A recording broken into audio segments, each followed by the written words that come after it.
We use present simple to talk about habits, routines, facts, and general truths. We use the base form of the verb for most subjects, but we add an S or ES for he, she, and it. For example, I wake up at 7 or she walks to school. We also use do or does to make questions and negatives. For instance, do you like pizza? Or he doesn't play football. It's a simple tense, but it helps us talk about everyday life. We also use time expressions like always, usually, often, sometimes, and never with the present simple to show how often something happens. For example, she always drinks coffee in the morning, or I never eat breakfast before 9. Don't forget about spelling changes for verbs ending in Y or O. For instance, study becomes studies, and go becomes goes when the subject is he, she, or it.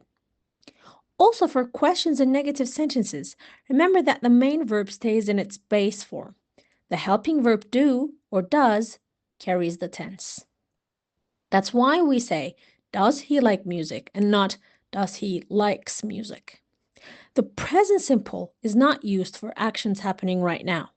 That's the job of the present continuous. Instead, present simple is about what happens in general or repeatedly. To make negative sentences in the present simple tense, we use do not or does not followed by the base form of the verb. We use do not or don't with I, you, we, and they. I don't like cold weather. They don't eat meat. We use does not or doesn't with he, she, and it. He doesn't play the guitar. She doesn't watch TV at night. It doesn't work very well.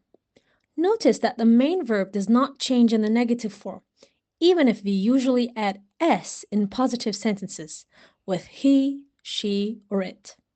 We don't do that in the negative. For example, he plays football. The correct form is he doesn't play football. Let's look at some examples to make it clear. I get up at 7 every day. She studies English on Mondays and Wednesdays. My brother doesn't like vegetables. Do you watch TV in the evenings? It rains a lot in the spring. We go to the gym twice a week. He always forgets his keys. They play tennis on the weekend. The train leaves at 8 a.m. As you can see, the present simple helps us describe the world around us. What we do, what others do, and what usually happens. It's a small tense, but it has a big role in everyday English.